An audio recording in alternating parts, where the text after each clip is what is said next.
Hi friends, I'm Jocelyn Peters. I'm the maker and designer behind Mountain Song Designs, and welcome. Today we are going to talk about a pattern I have releasing this week, as well as some books that I have read, some patterns from my pattern library, and some knitting projects I'm working on. So let's get started. This week I have debuting my Echo Lodge sock pattern, and here it is. Look, isn't that such pretty lace? And the sock that goes with it, it's mirrored, so when you're wearing it, it's so pretty. It's a mirrored lace. Echo Lodge is a dear little stone cottage that Anne finds in Anne of Avonlea. I grew up reading those books, the Anne of Green Gables books. I've always loved them, and I will be talking a little bit about Anne of Avonlea when I talk about books. But one of the characters I loved so much was Miss Lavender, and look at this yarn that I used. It's Lavender Apple Blossom, and it's just so pretty. This is Mustache Perfect Sock. Like I said, Lavender Apple Blossom, and the CC color, the contrasting color, is Leadingman Fiber Arts Breaking Ground, and it just goes so well together. I had so much fun designing this, and then listening to Anne of Avonlea while I was knitting them, and I have another pair I'm going to show you when I get to WIPs. But this comes out Thursday, July 6th. This heel, okay, this is a toe-up sock. Lace, it's charted, it has directions written out very clearly, it's been tech edited, it's been test knit, and I have to tell you, some of my test knitters had never knit toe-up socks before. They've knit top down, they've knit lots of other things, but never toe up, and they all did really well with the pattern. They enjoyed it. Nobody had to rip anything out. Maybe the cast on once they got used to it, a couple of tries, but I include tutorials, video tutorials for the cast on, the bind off, and for a very special heel technique. I love toe up socks, and if you are familiar with my Fade Into Neverland socks, you heard this before too. I love toe up socks, but I prefer the fit of a heel flap and gusset. So I figured out how to make it fit exactly like a heel flap and gusset. Now, the Fade Into Neverland, the heel is written as one color, but to do it with the complementary color, you have to do it just a little differently.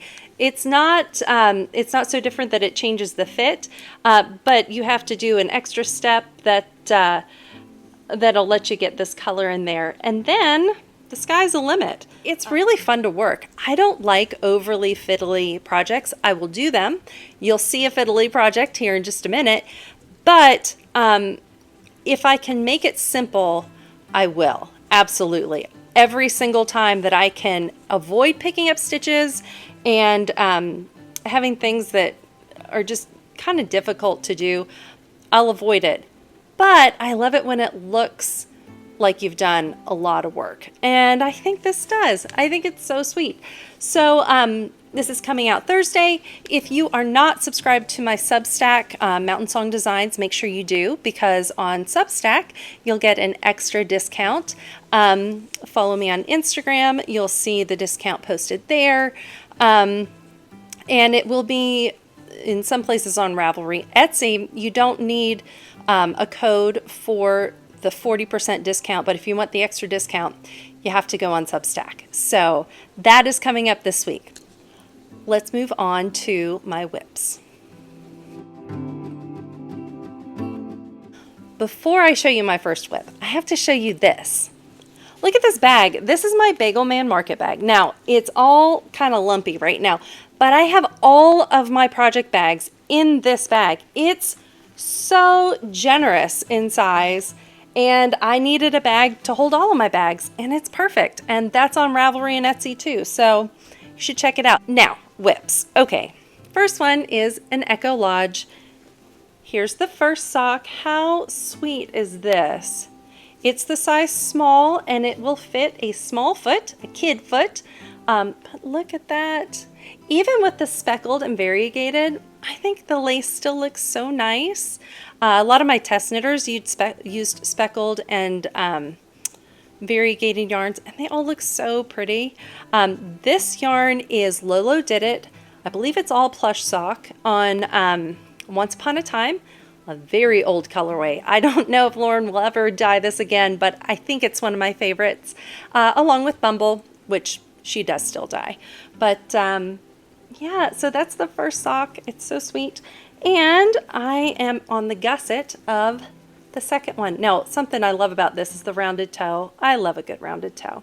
So that is what I'm working on. Oh, and look at my hippogriff. You see my hippogriff. I love these wooden markers. These are so great because it's got the simple ring that doesn't change my tension and leave any ladders, but it's also so cute. There are lots of these. I've seen lots of places. I've had this since Chicken Boots was still making bags, so it's been a while. But that is my first WIP in an old Lolodidit bag with bees. I love bees. My latest pattern that is already out is the Coffee and a Sunrise socks. Now, this is my 8th sock of this. I made a little teeny kid sock because this pattern actually comes in extra small, so it'll fit all kinds of kid feet. So it's I'm making it with an acrylic. You can see my little coffee cups. I'm to the coffee cups. I'm about to start my heel flap. I love this. It's so cute. But yeah, my 8th sock, and I'm not tired of it. I've had other things that I've had to knit a little bit faster than this, but I really enjoy this. So that's my Coffee and a Sunrise socks pattern in Stitching Plaza. Love that Disney Mickey pattern. Oh, let's do my lace shawl. This is Naomh. Let's get that out of the way. And again, it's not going to be easy to see the lace. It's not blocked. Oh man, I didn't finish at the end of a row. I'm in the middle of a row. I didn't pay attention. But look at all of this. I have so much knit, and I'm to these like kind of triangles. You see? It's so hard to show lace when it's not blocked, but it's adorable and I love it. It's Madelinetosh Prairie, a really nice singles lace weight yarn. I'm using glow in the dark beads, and I've just been really enjoying this. You know, there are beads every 4 to 8 rows, and then the rest are kind of rest rows. There's still lace on the front, on the right side rows, but it's been fun to knit this, and I can watch TV while I'm doing it, and it's growing. My goal is to have it done by the end of the month, so hopefully in maybe two more episodes I'll be able to show it blocked, I hope. So that is another WIP, and I think I have one more. Oh, I like this one. Now, I have knit this sweater before. This is the Timely Sweater by Libby Jonson. Truly Myrtle. And look at this. I love these stripes. I'm doing a fade. So it's a cardigan. It's a raglan shaping. I love raglan shaping. I think it's my favorite shaping for a sweater. And yeah, this is just a great straightforward pattern. I knit it before. I am using the gray and speckle is Lolodidit Hippo for Naps. It was a, she did, Lauren did hippos for special occasions 2 years ago maybe. I've had this in my stash a long time, and I've been planning to make this sweater a long time. So this sort of feels like a long-term WIP, even though it's not. I guess it's a long-term queue, although I have longer-term ones. But that's okay. I got one skein of the hippo and the coordinating minis that go with it. So you already see Snooze. That's the pretty light blue. And then this next sort of a royalish bluish purple is Relax, I think. We could all do that, right? We could all use a little that more in our life. Oh no, it's this one. It's just blue. That's Relax. And then I'm going to go to the blue purple one. I haven't looked at these other two colors yet. What are they? Ooh, Bliss. All right, I like that for that color. Better put it back in or else I'll never know. I'll never remember what it was. And then the last purple with a little bit of blue in it is Siesta. So all different types of naps. And then I'm going to finish it off with Erised. Ooh, I love this purple. And this is in Everyday Sock. You may or may not be able to get Everyday Sock anymore when you see this. But I love it. It's a nice light fingering weight. Makes great sweaters. I have made quite a few. So I'm really looking forward to this. It'll be a really pretty fade with the striping, and yeah, so that's my timely. That's all of my WIPs. All right, I'll be right back with a pattern from my library. Now I want to share with you what I'm wearing, and this is Anne's sweater. Oh, I'll put that down so you can see this. Oh, here we go. It has pockets, and this sweater fits. You can see I have a pretty I can think of sticker pin, pretty pin on my sweater. This sweater hangs open. This is not a sweater or cardigan that you pull closed, but sometimes if I'm wearing this, and I like to wear this sweater a lot, it's very cozy, very easy to wear. I don't worry as much about it. Of course, I want to keep all my knits nice, but the yarn, I made it with the yarn that's called for in the pattern. It feels like a good wearing kind of yarn.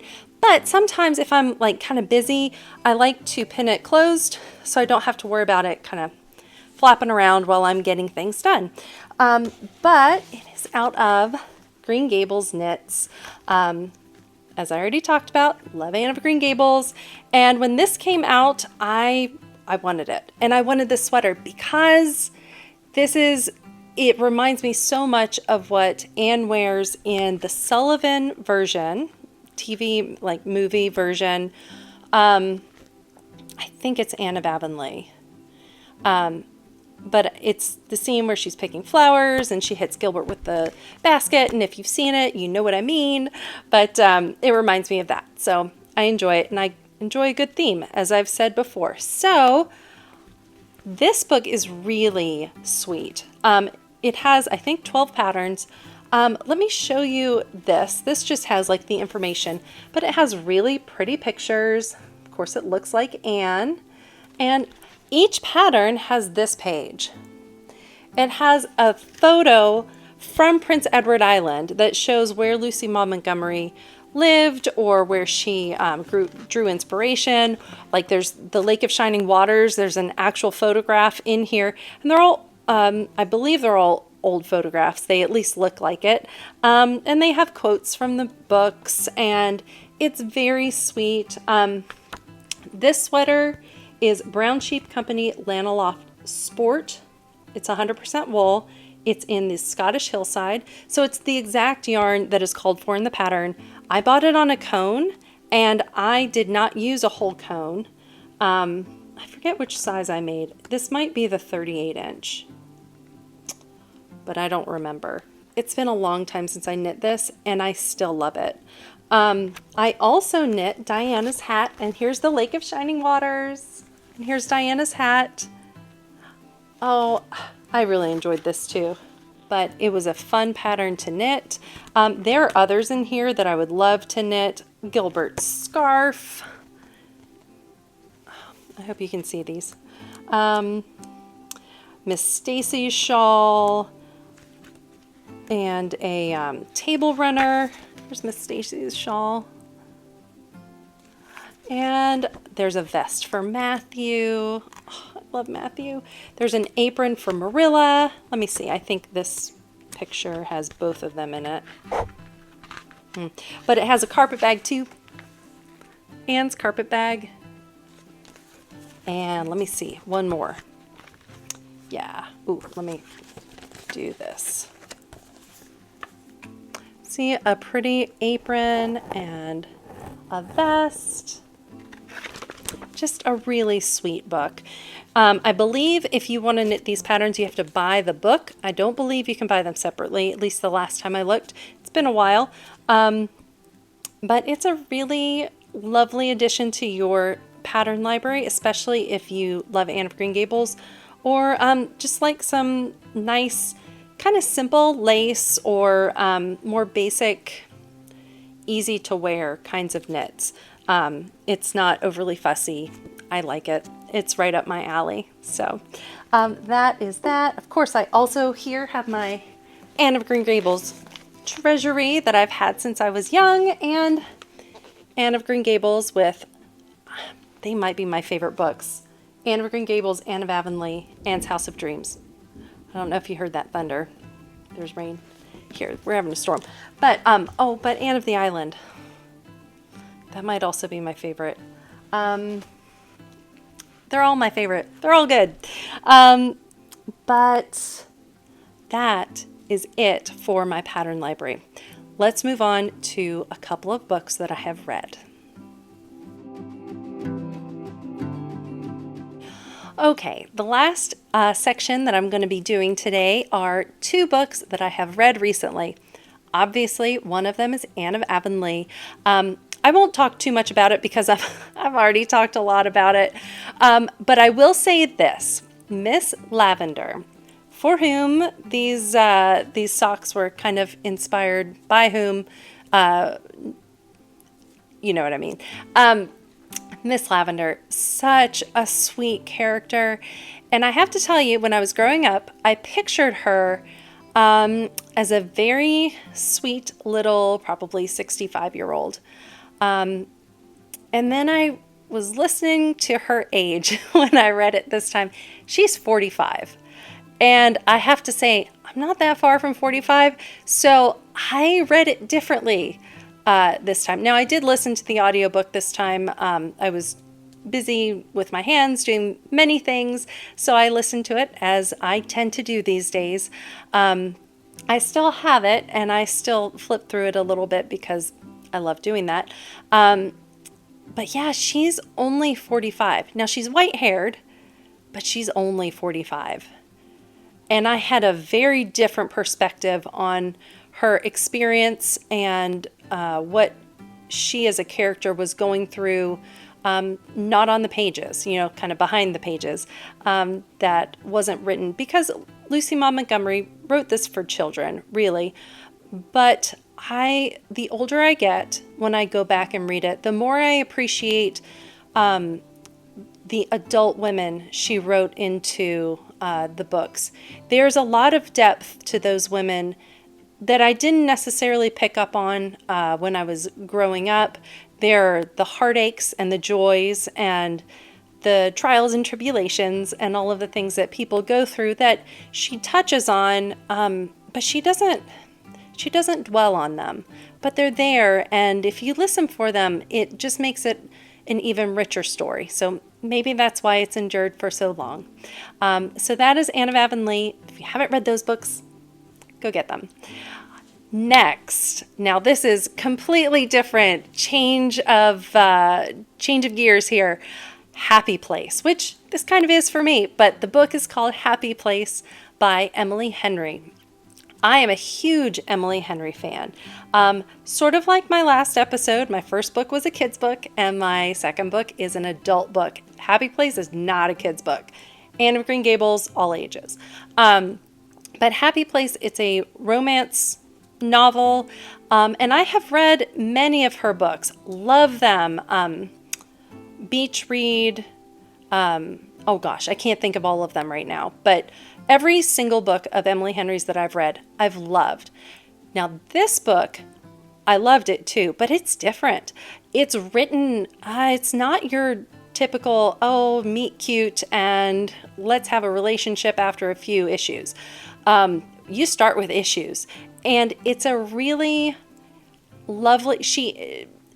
I say lovely a lot, I'm sorry, but it really is. It develops so nicely, and it's really interesting, and you peel back the layers of all of these different characters and these different relationships. And it was a really good book about people and relationships. And plus, kind of a fun romance part too. I will say, I hate to be negative, and I don't think this is negative. I think it's something that authors sometimes do. They want to show you who a character is by giving them a certain career choices. They have aspects of their character that in real life that person would not be, but it gets across their point. And that's what she did with one of these characters. She gave one of these characters a job that I don't think she would actually have in real life. But it let us all know that she was a very high achiever, and for the wrong reasons. But then what she has her do at the end with her career is crazy. Like, there's no way. I don't want to spoil it for you. There's no way that this character would have done that in real life. But I like to read books about riding dragons and unicorns, so clearly I can suspend belief. And so it actually, while I was reading the book, it didn't take anything away from it. Afterward, kind of thinking about it, I was like, it's not quite reality, but I don't think books have to be reality. I think fantasy is just fine, and wish fulfillment on the part of the author, I'm okay with that too. So that was my one small thing about it that maybe wasn't perfect, but at the same time, I was still fine with it. So that is my episode for today. We've looked at a new pattern coming out. Make sure you check out Echo Lodge Socks. It'll be on Ravelry and Etsy. Make sure you're on Substack. Follow me on Substack so you can get that extra discount. Let's see. Substack, I'm Mountain Song Designs. Etsy, I'm MTN Song Designs. Ravelry, Jocelyn Peters Designs. And of course, I'm on Instagram as well at Mountain Song Designs. You can, I always post things there if you want to find out when I've posted to Substack or to YouTube. But of course, subscribe here on YouTube so you'll always know. So thank you so much for joining me today. I hope you have a really wonderful week, and Sláinte and happy knitting. Country roads, take me home to the place I belong. West Virginia, Mountain Mama, take me home. Country roads.